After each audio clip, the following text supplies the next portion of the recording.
तो अब सोलिनॉइड के अंदर देख लेते हैं। अच्छा, सोलिनॉइड क्या होता है, बहुत सारे सर्कुलर कॉइल्स को जब हम फॉर्म में ऐसे फॉर्म बना करके रख देते हैं तो उसको हम सोलिनॉइड कहते हैं। अच्छा, सोलिनॉइड के अंदर जो इलेक्ट्रिक फील्ड लाइन होती है वो एक जगह से जाती है, अगेन दूसरी जगह से निकलती है, सेम है जैसे कि बार मैग्नेट होता है। ठीक है, इसको अगर हम देखें तो एक बार मैग्नेट लास्ट, इसी कारण हम एक जगह को नॉर्थ पोल बोलते हैं, दूसरे कारण को साउथ पोल बोलते हैं। इसी एक जगह से वे निकलती है, इलेक्ट्रिक फील्ड लाइन निकलती है, दूसरी जगह पर जाती है, तो इसलिए हम नॉर्थ पोल साउथ पोल दो कह सकते हैं।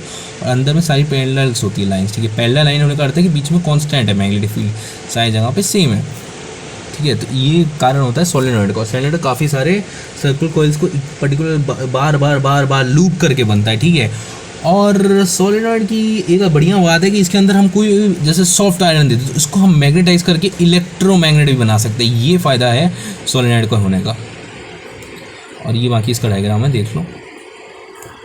इसी कारण जब यहाँ से एक जगह से रेल की दूसरी जगह पर जाएगी तो जहाँ से निकल रही है वो नॉर्थ पोल, जहाँ पे जा रही है that is the south pole. ठीक है, और जहाँ पर बीच में पैरेलल होगी। ठीक है, और तो ये ऐसे डायग्राम होते हैं सोलेनॉइड का। एक तरह से एक बार मैग्नेट को इमेजिन कर सकते हो सर्कुलर कॉइल के अंदर। ठीक है, जैसे ये कॉइल है, इसके अंदर एक बार मैग्नेट, तो एक जगह से रेल निकली दूसरी जगह पर जा रही है, एक जगह से रेल निकली दूसरी जगह पर जा रही है, एक जगह से रेल निकली दूसरी जगह।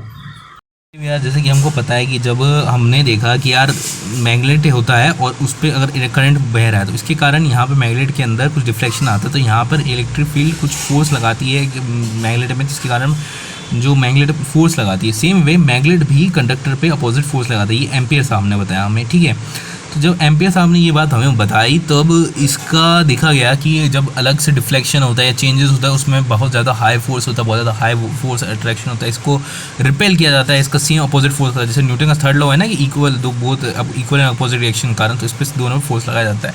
उसके बाद हम आगे बढ़ते हैं तो हमें यहाँ पर एक और बात जाननी है कि जो कोई भी कंडक्टर पर अगर करंट भर रहा है तो उसके अंदर जब चेंजेस आते हैं उसके कारण फोर्स अप्लाई होता है, उसके कारण फोर्स लगते हैं। तो इन सब चीज़ों जितना होगा उतना ज़्यादा फिर चेंजेस होंगे, उतने ज़्यादा फिर फोर्स अप्लाई होंगे। ठीक है, और ये दोनों है जैसे कि इलेक्ट्रिक फील्ड मैग्नेटिक फील्ड पे लगेगी, same way electric magnetic field पे लगेगी, मैग्नेट कंडक्टर पे लगेगा और कंडक्टर मैग्नेट पे लगेगा, तो ये दोनों चीज़ें हैं। ठीक है, अब इसके बाद अब करने की, जब इलेक्ट्रिक फील्ड का फोर्स कम मैक्सिमम होगा, जब मैग्नेटिक जो करंट है वो 90 डिग्री, करंट यानी आई और मैग्नेटिक फील्ड दोनों 90 डिग्री पे होंगे, तब ये होगा। ठीक है, और बाकी फिर हम फ्लेमिंग का लेफ्ट हैंड थंब रूल से भी फाइंड आउट कर सकते हैं। अब फ्लेमिंग का लेफ्ट हैंड थंब रूल क्या कहता है, तो देखो फ्लेमिंग का लेफ्ट हैंड थंब रूल कहता है कि जो ये ऊपर में दैट इज रिप्रेजेंट दैट ये मिडिल फिंगर है, दैट रिप्रेजेंट मिडिल फिंगर कह सकते हो। इसको हम कैसे, ये जो रिप्रेजेंट करता है ये करंट करता है, ये करता है मैग्नेटिक फील्ड, तो ये करेगा आपका फोर्स अप्लाई। ठीक है, तो जैसे कि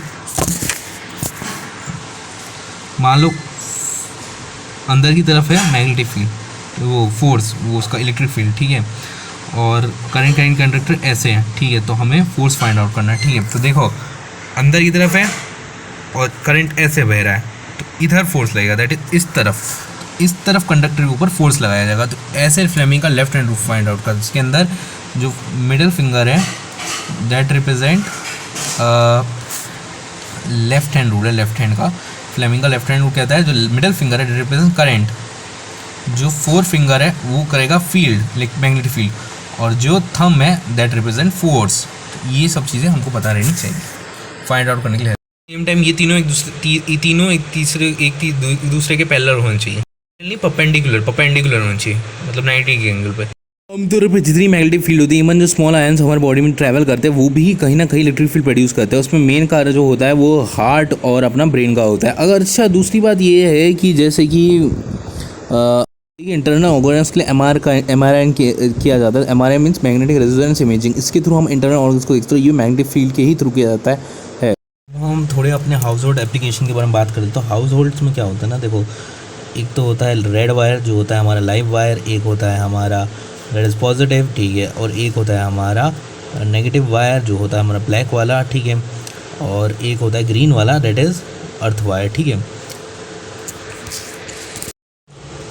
ये न्यूट्रल वायर होता है। ठीक है, अब क्या होता है ना कि देखो जो हाउस होल्ड में दो तरीके के दोनों जो हमारे सब मीन्स में आते हैं सप्लाई, और उसके बाद फिर ये हमारे मीटर से अटैच होते हैं दोनों वायर्स, उसके बाद फिर चल जाते हैं। तो यहाँ पे दो तरह के सप्लाई, 15 मीटर का होता है, एम्पियर का होता है जो हमारे बड़े बड़े हीटर्स इन सब के लिए होता है, और एक होता है 5 एम्पियर का जो छोटे मोटे फ़ैन वैन चलाने के लिए होता है। ठीक है, अब मेन चीज़ क्या है कि जब लाइव वायर और न्यूट्रल वायर दोनों टच कर जाएंगे तब होगा ओवरलोडिंग, ठीक है। और इसके अंदर करंट एलिमेंट्री इंक्रीज होगा और उसके कारण शॉर्ट सर्किट हो जाएगा। शॉर्ट सर्किट, देखो इलेक्ट्रिक सप्लाई का जो यूजेस होता है, इलेक्ट्रिक जो वो होता है, हमारे यहाँ पे जो इलेक्ट्रिक फ्यूज़ लगा रहता है वो अपने आप हमारे मैग्नेटिक फील्ड के पर्टिकुलर से ज़्यादा हो जाएगा तो ऑटोमेटिकली डाउन हो जाएगा, ठीक है। या कभी कभार ज़्यादा हमारा लोड ही आ जाता है तब उसके कारण वो अपने आप डाउन हो जाता है। तो इस तरह से ये शॉर्ट सर्किट प्रिवेंट किया जाता है। लॉ ऑफ हीटिंग लगता है इसके अंदर, जूल्स लॉ ऑफ हीटिंग लगता है जो कि सर्किट को मेल्ट कर देता है, ठीक है। जो फ्यूज़ होता है उनके अंदर इलेक्ट्रिक आ चुकी है। और दूसरा ओवरलोडिंग होता है ना, वो टू मैनी इक्विपमेंट्स को एक साथ लगाने से शॉर्ट सर्किट हो जाता है। दूसरी बात है, ज़्यादा ओवरलोडिंग तब होगा जब आप बहुत सारे एप्लीकेशन एक ही जगह पे लगा देंगे, ठीक है।